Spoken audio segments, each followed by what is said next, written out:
Good afternoon, folks. This is Lakota Joe, aka the Z Man, in living color. Today we're going to get away a little from national politics and talk about how to set up your own minority firm in the state of Massachusetts, as we have one. I have a Native American small minority construction company. We've been in business since 2011.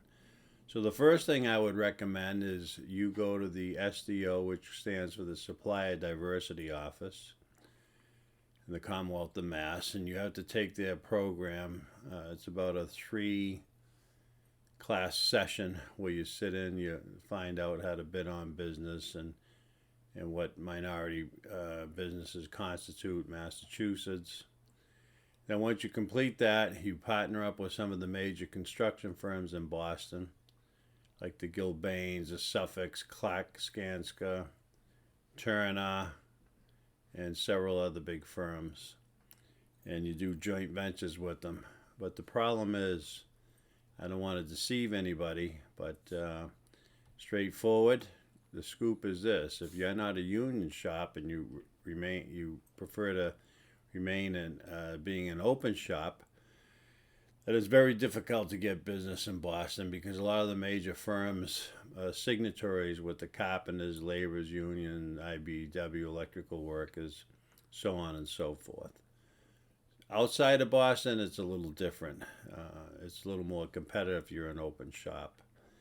So the best thing you could do is maybe partner up with the firm and let them be the general contractor, you be a subcontractor.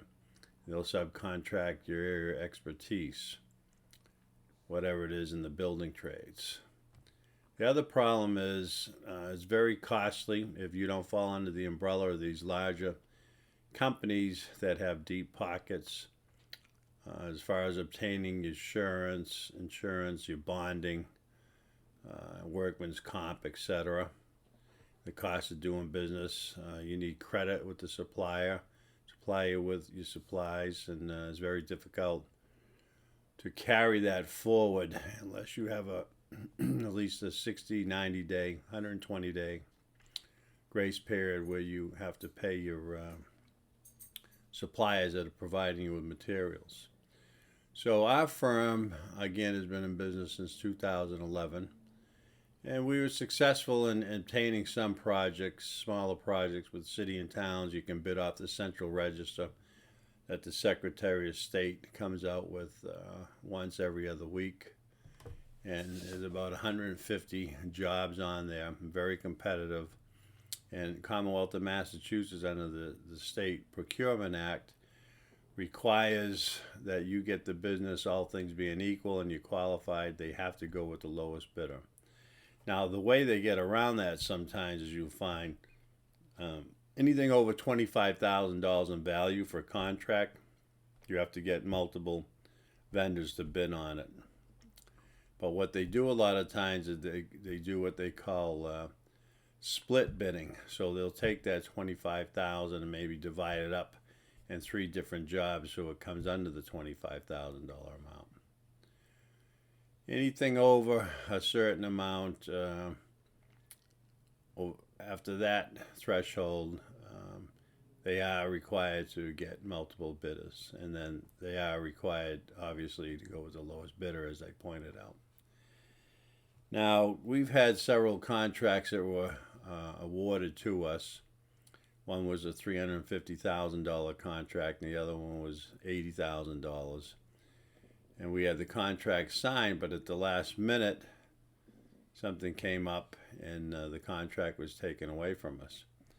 One instant was the Mass Department of Transportation, who, by the way, runs a program for DBE, which stands for Disadvantaged Business Entity, and the SDO runs MBE, Minority Business Entity, and there's certain guidelines that qualifies whether you're a minority or not. And technically, these bigger companies, they have to use 15 or 20% minorities, either through workers or supply, so you can be a minority supplier. Our firm is not only a minority supplier of materials, but also we're the first firm ever to be denoted as a supplier of minority labor. So getting back to where we had a problem is once we get these contracts, the Department of Transportation, again, who oversees the DEB, questioned my Native American heritage.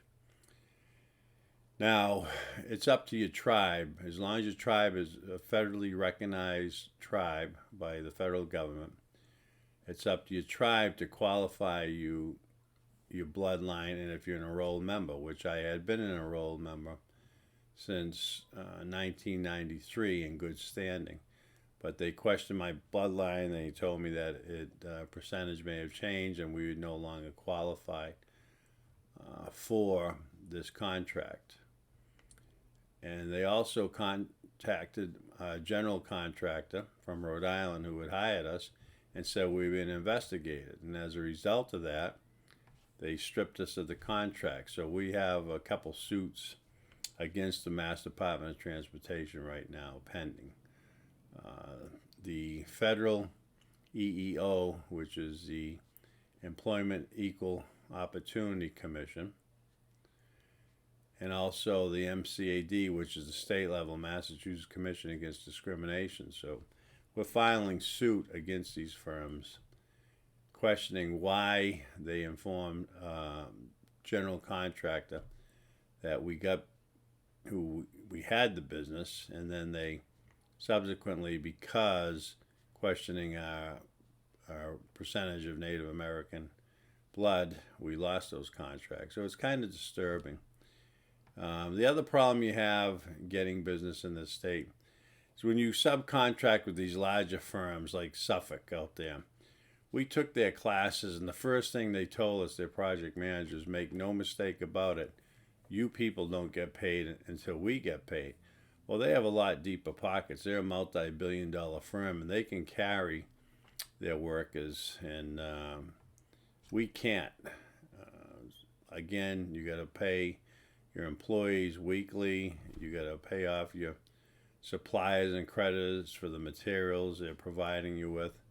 You got to pay for the workman's comp and a host of other expenses, gas, transportation. So we're trying to work on that, and some of the other larger firms are encouraging Suffolk to maybe pay a more equitable scale where you would pay 1/3 when you start the contract, start to work on it to get your workers paid as they're doing their work, completing their work, and pay for some of the supplies. And then when you're 2/3 through, and you get another third, and then you get the final third when you complete the project. So that would help out tremendously.